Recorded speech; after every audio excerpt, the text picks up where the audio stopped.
Buenos días, mis queridos hermanos. Hoy es 5 de julio del 2020 y damos gracias a Dios por todas las bendiciones que ha derramado durante esta semana. Y nos toca compartir la palabra este día y que deseamos que sea de mucha edificación y bendición para sus vidas. Y el tema que vamos a hablar es preparándonos para ser instrumentos de Dios. Para eso vamos a preparar nuestros corazones orando y que Dios implante esa palabra en nuestros corazones y podamos ponerlas en práctica. Cerremos nuestros ojos. Padre, te damos gracias por este día y te damos gracias por tu preciosa palabra.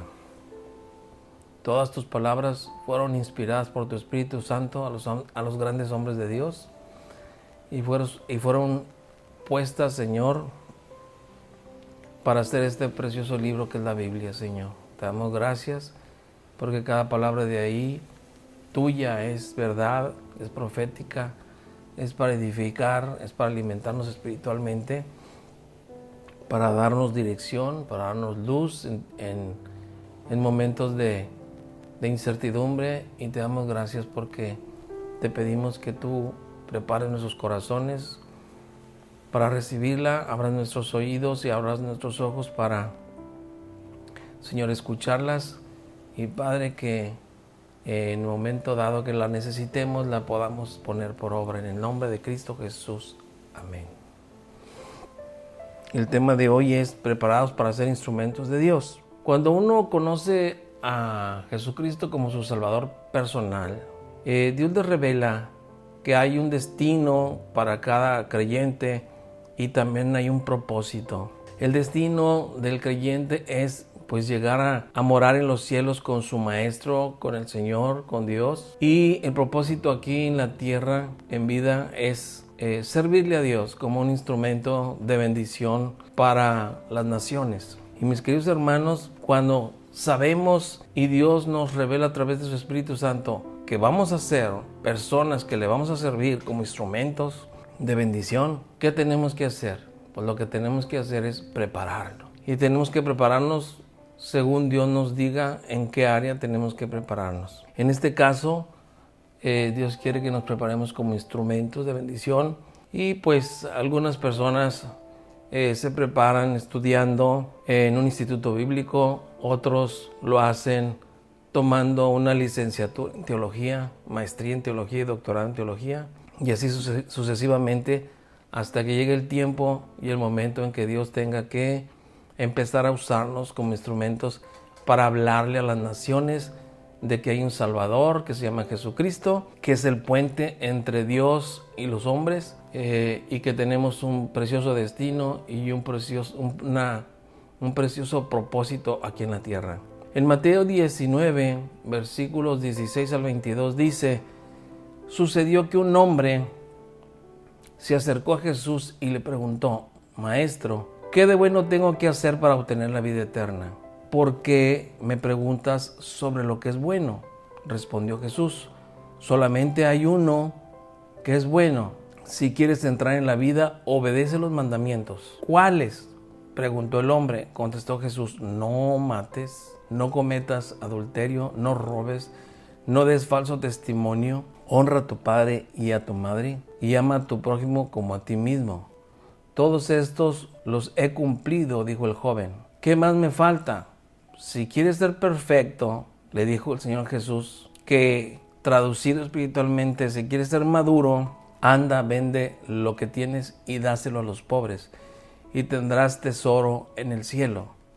Luego ven y sígueme. Cuando el joven oyó esto, se fue triste porque tenía muchas riquezas. Esta es la parábola del hombre rico que se confrontó a Jesús preguntándole qué era lo que necesitaba hacer, y Jesús, conociendo su corazón y sabiendo que tenía muchas riquezas, le puso un reto, y el reto fue que vendiera todo lo que tuviera, todas sus posesiones, se las entregara a los pobres, y entonces viniera con él y le siguiera y le sirviera. Pero él se puso triste porque tenía muchas riquezas y no se quería deshacer de ellas. ¿Qué fue lo que pasó con el joven rico? El joven rico sabía que esas riquezas que tenía él pues le servían para tener muchas comodidades, para darle elevación o vanidad a su ego, y le daban cierto estilo de vida. Y aquí la Biblia lo que nos enseña es que el ego, que es el yo, causa una gran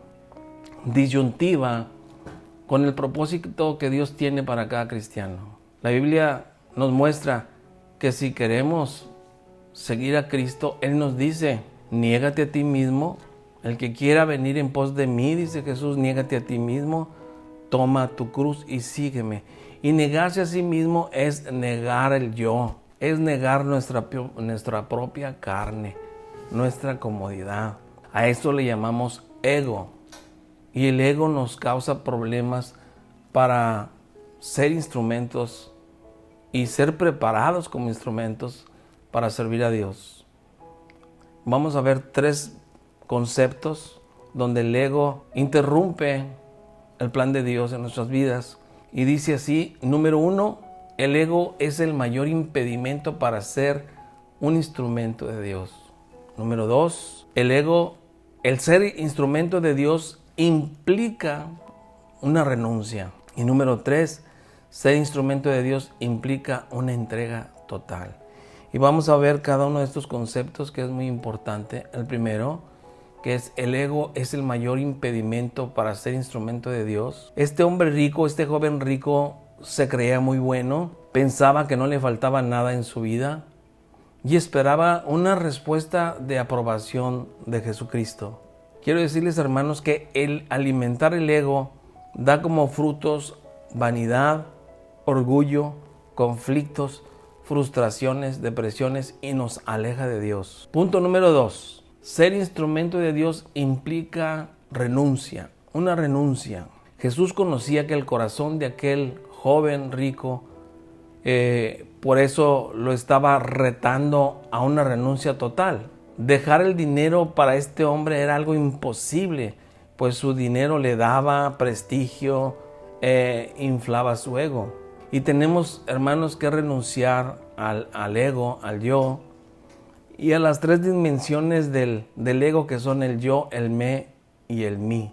¿Qué es el yo? Por ejemplo, el yo es, a veces le decimos que hay muchas personas que tienen el ministerio del yo-yo, porque cuando comparten algo siempre dicen, no, yo hice esto, yo fui aquí, yo fui acá, yo hago esto, yo hago el otro, y es ahí alimentar el yo. Y no es así, hermanos. Cuando somos instrumentos de Dios, decimos, Dios permitió que yo hiciera tal cosa para su honra y gloria. Yo no, mis capacidades y mis habilidades, ya sea científicas, no son el factor determinante para llegar a las personas y ayudarlas y sanarlas, porque somos solamente instrumentos. Quien es el que sana y que conocemos en la Biblia como sanador es Jesucristo. Entonces ya nosotros ya no somos los que intervenimos directamente en el proceso, no, somos instrumentos, pero tenemos que decirle a la gente que quien sana es Jesucristo, quien hace milagros es Jesucristo. Nosotros solamente hablamos en su nombre y Él es el que hace los milagros y las sanidades. Y en el área científica igual, cuando uno hace algo para nuestro prójimo, para el prójimo, ya sea atenderlo médicamente u operarlo, nosotros nos ponemos en las manos de Dios y Dios es el que nos guía como instrumento, mueve nuestras manos y lo que hemos aprendido a favor de esta persona. Y cuando terminamos y hacemos todo como lo hemos aprendido en nuestra práctica médica, el proceso que sigue, que es la sanidad, la cicatrización, la desinflamación y todo eso, eso lo hace Dios, no lo hace uno. Y cuando todos los tejidos se restauran, es Dios el que causa la sanidad. Solamente la persona, el médico, solamente fue un instrumento en las manos del Señor. Entonces, hermanos, tenemos que hacer tenemos que renunciar a nuestro ego, a nuestro yo, porque eso es, pues, una cosa que impide que seamos instrumentos. Vamos a pasar al número 3, que ser instrumento de Dios implica una entrega total. Eso es bien importante. hay hombres que han dicho, ya no vivo yo, sino Cristo vive en mí. ¿Quién fue esa persona? Fue Pablo. Pablo, hablando a la iglesia de los Gálatas, en el capítulo 2 y versículo 20 de Gálatas dice, con Cristo, dijo Pablo, con Cristo estoy juntamente crucificado. Y ya no vivo yo, mas vive Cristo en mí. Y lo que ahora vivo en la carne, lo vivo en la fe del Hijo de Dios, el cual me amó y se entregó a sí mismo por mí. Pablo estaba completamente convencido que su vida personal ya no era importante, porque su carne ya había sido crucificada ahí en la cruz del Calvario en la persona de Jesucristo. Por eso dice, con Cristo estoy juntamente crucificado. Y dice, y ahora dice, ya no vivo yo, ya no soy yo el que estoy viviendo, sino es Jesucristo quien vive en mí, vive dentro de mí, su espíritu vive dentro de mí. Dice, y ahora lo que vivo en este cuerpo, en esta carne, dice, lo vivo ahora en la fe. ¿En la fe de quién? En la fe del Hijo de Dios. No en la fe personal, en creer en mí, no. En la fe en Él. Dice, el cual me amó y se entregó a sí mismo por mí. Pablo sabía que Jesucristo, al estar en la cruz del Calvario, había muerto por él y había derramado su sangre para perdonarle de todos sus pecados y para llamarle y escogerle para ser un instrumento de bendición. Y fue el instrumento más usado en el Nuevo Testamento, tanto que fue el que más viajes misioneros hizo, más iglesias levantó y extendió o realizó muchas cartas para esas iglesias, para edificarlos, y las visitaba con frecuencia a todas esas iglesias. Entonces, Pablo estaba convencido de que ya no estaba viviendo él en su carne, sino que Jesucristo estaba viviendo dentro de él. Por lo tanto, él tenía que vivir, ¿verdad?, apartado del mundo, vivir en santidad y seguir las pisadas de su Maestro, Jesucristo. Hacer lo que Él hizo aquí en la tierra, bendecir a su prójimo, hablar del Evangelio a toda criatura, hablar a esas naciones de aquel tiempo para que la gente fuera salva y se acercara a través de Jesucristo, se acercara al Padre y el Padre le perdonara de todas sus faltas. En la Biblia también hay muchos ejemplos de hombres o siervos de Dios, de personas que sirvieron a Jesucristo como instrumentos. Y les voy a narrar algunos versículos bíblicos donde dice que sirven al Señor como instrumentos. En Romanos 1:1, Pablo dice, Pablo, siervo, la palabra siervo en este caso viene del griego que se llama doulos, y doulos significa esclavo. Dice, Pablo, siervo de Jesucristo, llamado a ser apóstol, apartado para anunciar el Evangelio de Dios. La Biblia nos enseña que Pablo había sido apartado para predicar el Evangelio, para ser un instrumento de Dios.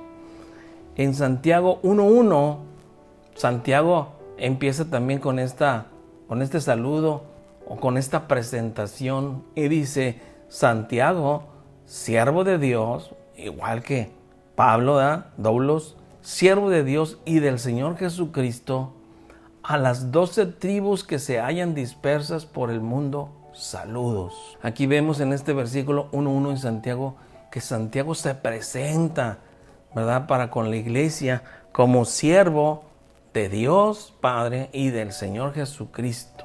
En 2 de Pedro 1:1 también la Biblia habla de otro gran hombre de Dios, Simón Pedro, y él se presenta así, Simón Pedro, siervo y apóstol de Jesucristo, a los que por la justicia de nuestro Dios y Salvador Jesucristo han recibido una fe tan preciosa como la nuestra.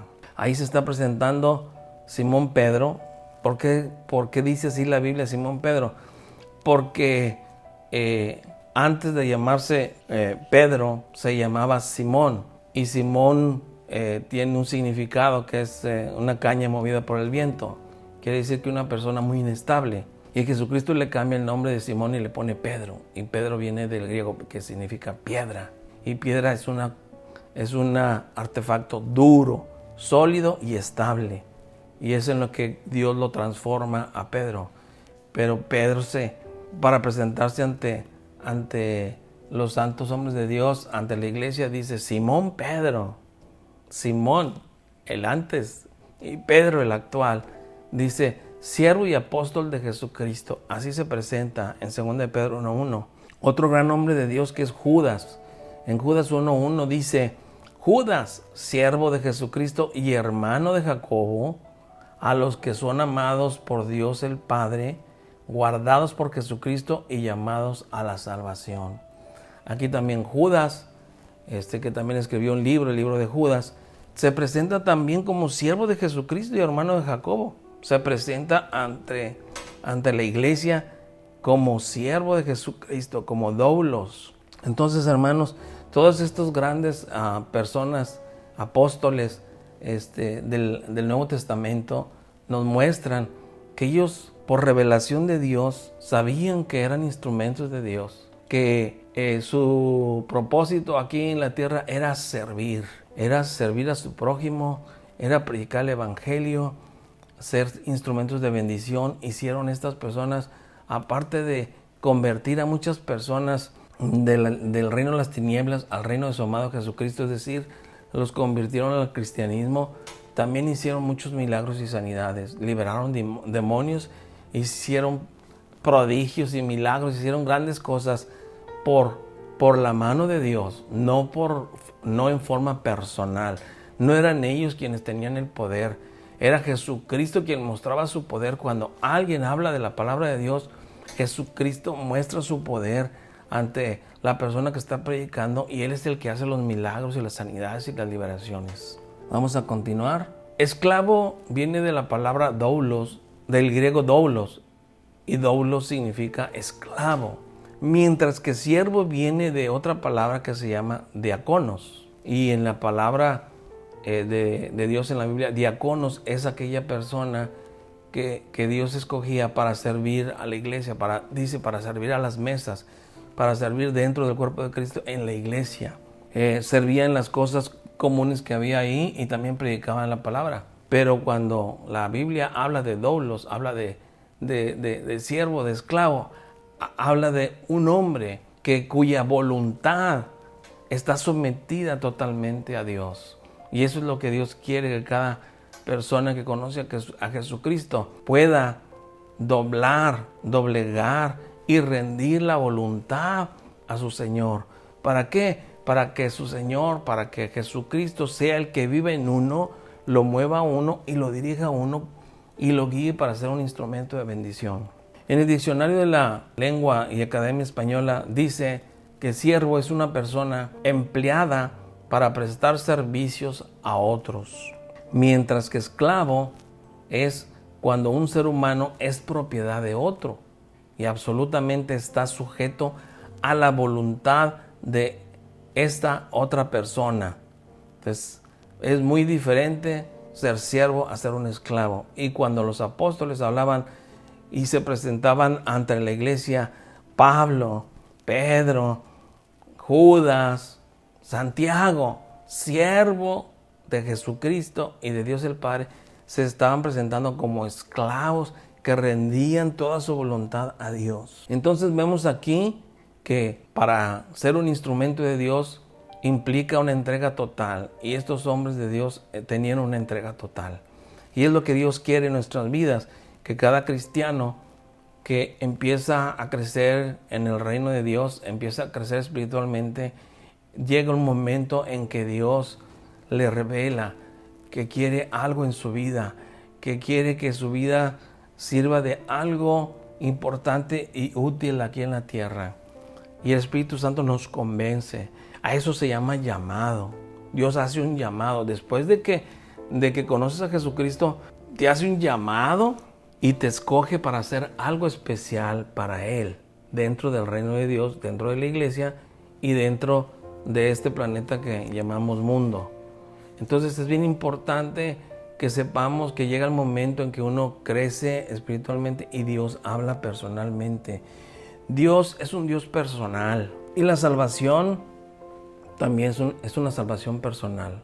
Entonces Dios tiene que llegar a través de Jesucristo y su Espíritu Santo tiene que hablarnos a nuestras vidas y decirnos para qué fuimos creados y para qué Dios quiere que andemos aquí en la tierra haciendo el bien a muchos. En Éxodo capítulo 21 versículos 1, 2, 5 y 6 nos muestra lo que era un siervo, lo que era un esclavo en el Antiguo Testamento. Y dice así, Éxodo 21:1, estas son las leyes que les darás. Está hablando Dios a Moisés. Éxodo es uno de los libros que están en el Pentateuco. El Pentateuco significa 5 libros, Penta 5. Entonces en este Pentateuco existe este libro que se llama Éxodo y fueron escritos por Moisés. Dios hablándole a Moisés le dice, Éxodo 21:1 dice, estas son las leyes que les darás, Moisés. Si compras un esclavo hebreo, trabajará durante 6 años, pero al 7º año quedará libre, sin que tenga que pagar nada por su libertad.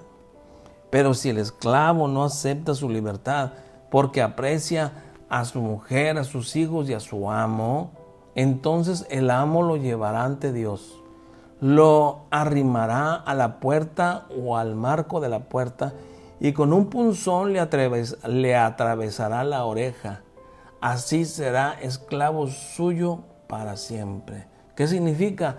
Que hacían una señal externa, orificio en la oreja, donde esto le mostraba a la gente que pertenecía a alguien y que era un esclavo. Entonces, aquí vemos que en el Antiguo Testamento ya hablábamos de gente que trabajaba y rendía su voluntad a su amo, a su jefe.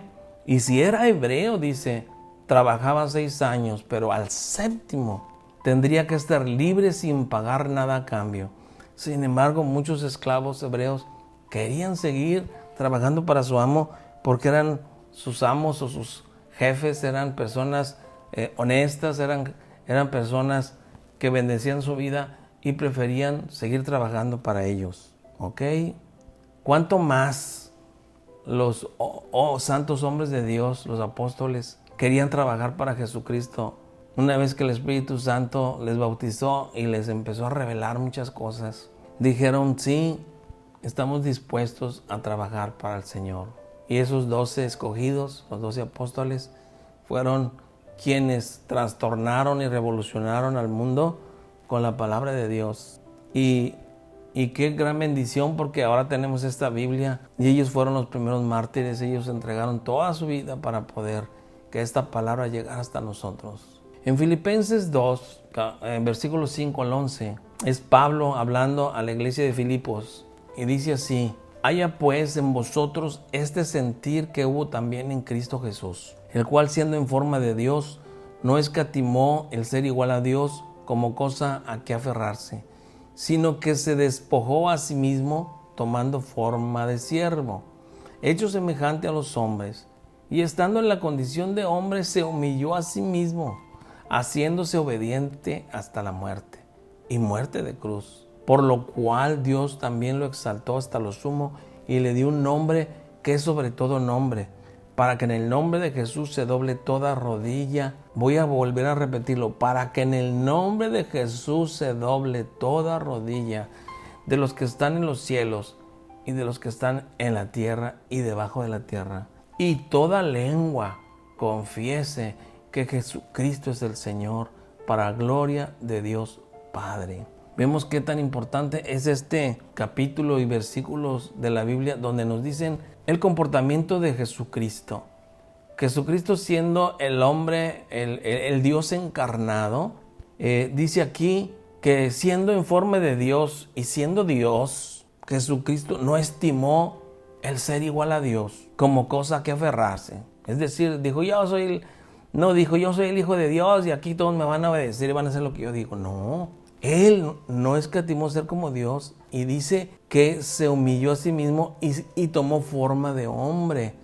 se despojó de sí mismo y tomó forma de hombre y de hombre de siervo. Y estando en la condición de hombre, se humilló todavía más a sí mismo, haciéndose obediente hasta la muerte. Y dice aquí, muerte de cruz. Es bien importante que sepamos que en los tiempos de Jesucristo, la muerte a través de la cruz en un madero significaba, eran todos aquellos reos que eran puestos ahí como maldición.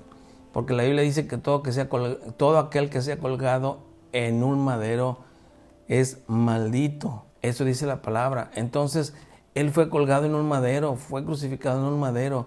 Y dice que por nosotros Jesucristo se hizo maldición. Y en su cuerpo llevó todas nuestras debilidades y todos nuestros pecados. Todos los pecados de la humanidad los llevó ahí, en su carne propia. Y dice lo siguiente, por eso que obedeció hasta la muerte y muerte de cruz, dice, Dios, el Padre, lo exaltó y lo exaltó hasta la mayor exaltación que se puede hacer. Dice, lo exaltó hasta lo sumo y le dio un nombre.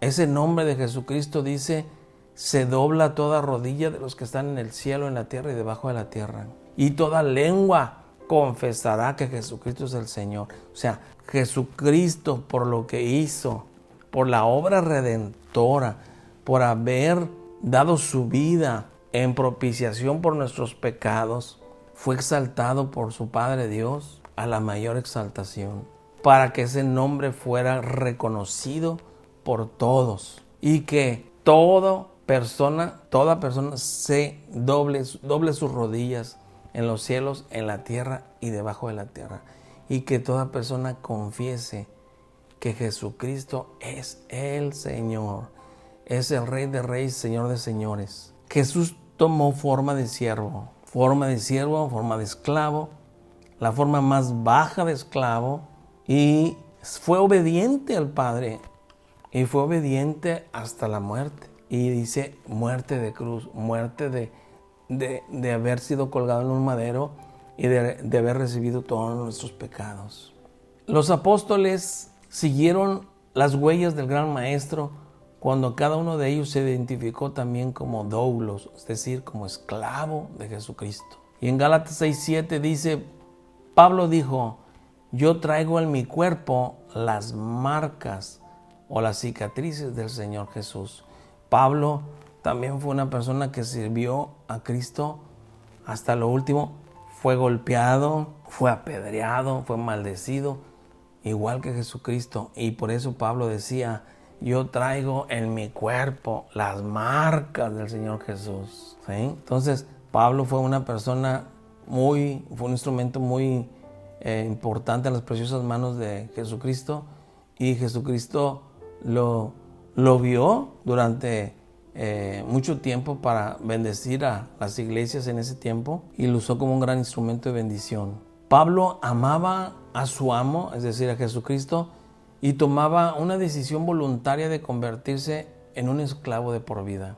Confiaba en que Él le proveería de todo lo que necesitara y que nunca le faltaría comida, casa, ropa y sustento. Es decir, que Pablo se entregó voluntariamente al Señor y confió en que Dios le iba a proveer de todo para poder continuar predicando el Evangelio.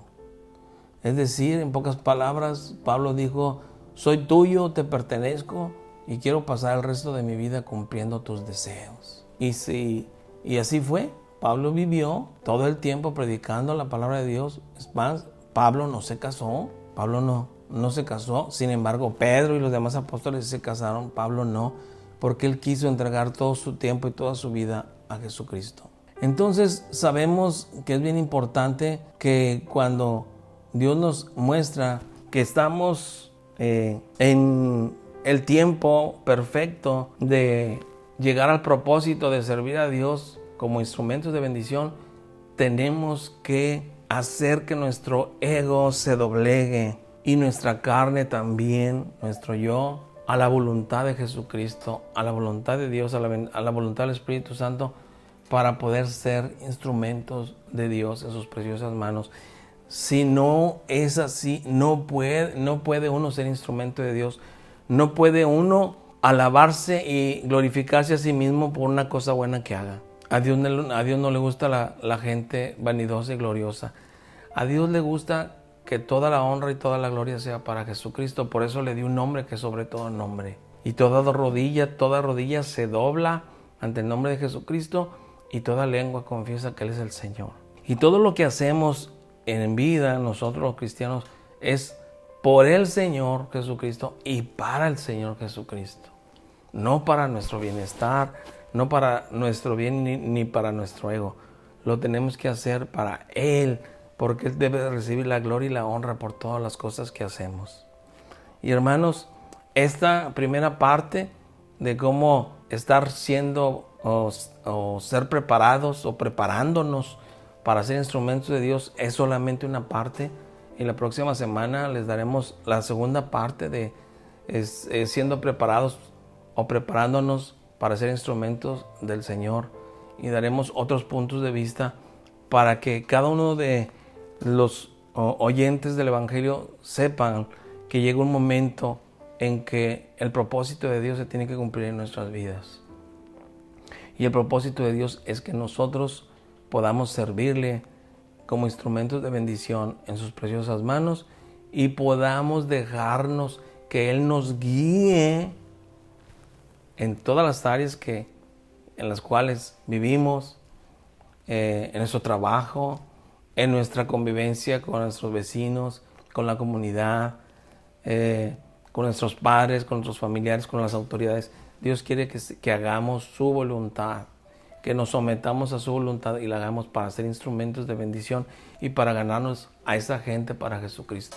Que ese es el propósito más importante por el cual murió Jesús, que fue para salvar a la humanidad de sus pecados. Hermanos, vamos a orar para que esta palabra sea bendición para sus vidas y que añoren y que deseen en algún momento de su vida servir al Señor, doblar su servicio, doblar su corazón, su ego a la voluntad del Espíritu Santo, a la voluntad de Jesucristo y dejarse guiar por Él para servirle de una manera más eficaz y de una manera más grandiosa para la honra y gloria de Él. Vamos a orar. Bendito Dios y Padre Celestial, a ti sea la honra y la gloria. Tú sabes, Señor, que cuesta, Señor, servirte y ser instrumento en tus manos cuesta. ¿Y qué es lo que cuesta? Doblegar nuestro ego.